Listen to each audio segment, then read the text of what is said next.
বন্ধুরা সবাই কেমন আছো? আজকে আমি কি খাবো জানো? দেখো, পান্তা ভাত, জল ঢালা ভাত না, কিন্তু আমার একটু পান্তাটা ভালো লাগে, বেশ একটু টকটক টাইপ হবে, আর উপকারও কিন্তু সেটা। আর এখানে দেখো এই যে ছাতু মেখে নিয়েছি পেঁয়াজ দিয়ে, একটু রসুন কুচি, লঙ্কা আর তেল দিয়ে। আর এই যে ডালের বড়া, শুকনো লঙ্কা একটা ভেজে নিয়েছি, আর এর মধ্যে লবণ দেওয়া আছে। এর মধ্যে গন্ধরাজ লেবু পাতা দিলেও ভালো লাগে। আমার বাড়িতে গন্ধরাজ লেবু আছেও, কিন্তু আলুর শীত আমার নিচে নামতে ইচ্ছা করছে না, জানো তো। আর গন্ধরাজ লেবু পাতা দিয়ে খেও তোমরা, যারা খাওনি, দেখবে দারুণ লাগে। আর একটা জিনিস দিলেও ভালো লাগে, দাঁড়া, কাসুন্দি একটু দেব, যদিও জানি এগুলো খাওয়া ভালো না কাসুন্দিটা, তবে ওই পান্তা ভাতটা খাওয়া কিন্তু ভালো। অন্ততপক্ষে 13-14 ঘন্টা, আমি ধরো 9টা থেকে ভিজিয়েছি, আমারও হয়ে গেল 17-18 ঘন্টা খাওয়া, মানে এটা ভিজেছে, ফলে এটাই ভালো শরীরের পক্ষে বলে। আমার সত্যি কথা, আমার এটাই ভালো লাগে, আমার জল ঢালা ভাতও ভালো লাগে না। এই গন্ধটা হবে, আর এই অল্প একটু কাসুন্দি নিলাম, না নিলেও চলে।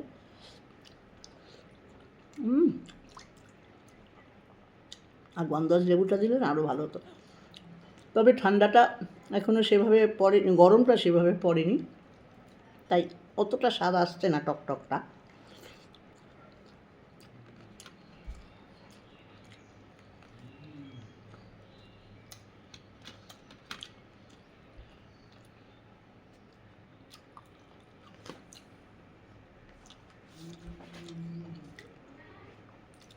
কারা কারা ভালোবাসো?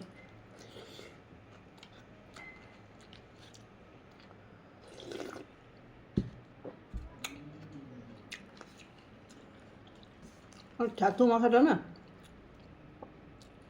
এমনি ভাতের সঙ্গে আমার ছেলে তো খুব ভালোবাসে।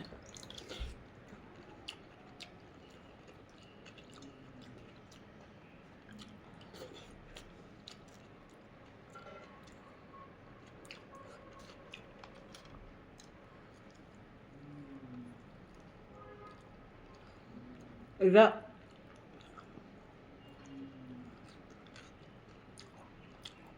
মসুরির ডাল বেটে করা, একটু পেঁয়াজ দিয়েছি।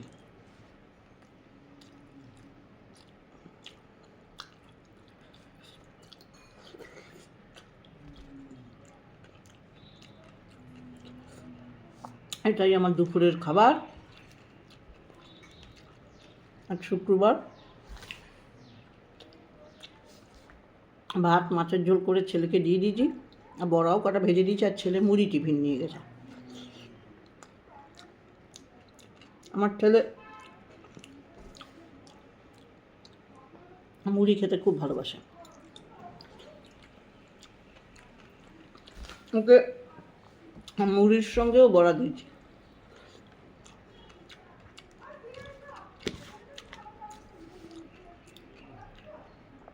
গ্যাসের সমস্যার সমাধান হয়নি, জানো তো, কি যে ঝামেলায় ভুগছি না।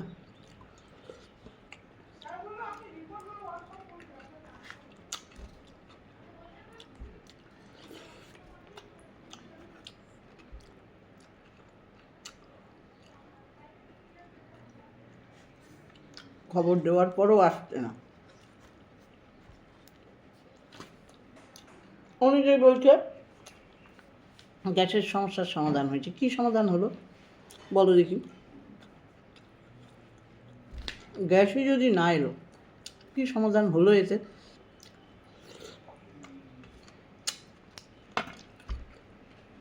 চলো আমি একটা খাই আস্তে আস্তে, তোমাদের সঙ্গে বাই। আর কারা কারা পান্তা ভাত খেতে ভালোবাসো, এইভাবে খেয়েছো কিনা গন্ধরাজ লেবুর পাতা দিয়ে? আমি তো গন্ধরাজ লেবুর পাতা আজকে আনা হয়নি, ছাতু দিয়ে বড়া দিয়ে, কমেন্ট করে জানিও। অনেক ভালোবাসা।